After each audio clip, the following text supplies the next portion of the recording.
2020년 새해를 맞아 한국교회 주요 교단들의 한 해 사역이 새롭게 시작됐습니다. 어떤 사역들이 있을지 최대진 기자가 알아봤습니다.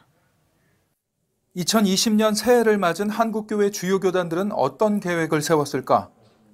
기독교대학감리회는 2020년 100만 전도운동을 진행하며 교회 부흥 성장을 도모할 계획입니다.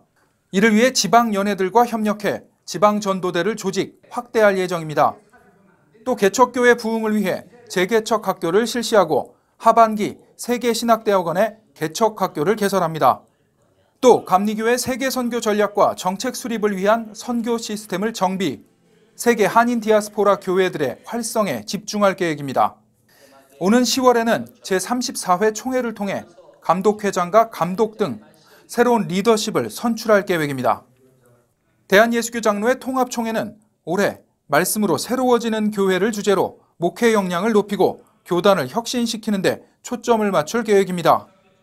예장 통합총회는 오는 6일부터 11일까지 신년 특별 기도회를 통해 전국교회가 한 주제, 한 말씀, 한 기도로 심령을 재건하는 데 힘쓸 계획입니다. 또 전체 총대의 5%를 젊은 세대로 세우는 비례대표제 도입을 준비하는 한편 다음 세대, 3040, 실버 등 특별위원회를 구성해 세대별 목회 전략에도 역점을 둘 예정입니다. 예장 합동총회는 교단 산하 교회들의 영적 회복에 집중할 계획입니다. 전국 직분자 금식 기도회를 통한 영적 각성 부흥 운동을 전국 6개 지역별로 연 2회 실시하고 목사장로 기도회를 월별 또는 분기별로 각 지역에서 상시 운영한다는 제104회 총회 결의에 따른 것입니다. 새해 첫 기도회는 오는 13일부터 17일까지 의정부 광명교회에서 개최합니다. 이 밖에도 총신대의 조속한 정상화와 교단의 발전과 부흥을 위한 다양한 사업을 준비 중입니다.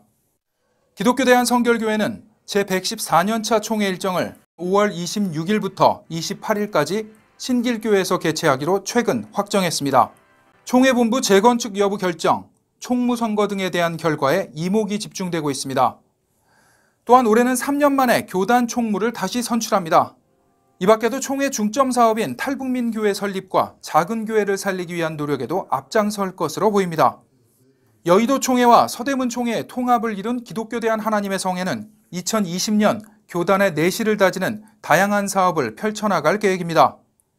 내부적으로는 교단의 정체성 회복, 대사회적으로는 소외 이웃을 위한 섬김과 나눔을 이어나갈 계획입니다. 대한예수교 장로회 합신총회는 예수님의 마음을 품으며 기본에 충실한 교단으로 자리매김하겠다는 계획입니다. 새해에는 합동신학대학원대학교 설립 40주년, 2021년은 합신교단 설립 40주년을 맞아 준비위원회를 구성하는 등 한국교회와 신학교의 미래를 준비할 계획입니다. 한국기독교장로회는 2020년 아카데미 하우스 매각 문제가 가장 큰 이슈가 될 것으로 보입니다. 지난 12월 기장총회는 아카데미 하우스 매각을 결의했으나 유치권이 외부 업체에 있고 공사대금 연체가 해결되지 않은 상황으로 매각 최종 결정에 이목이 집중됩니다.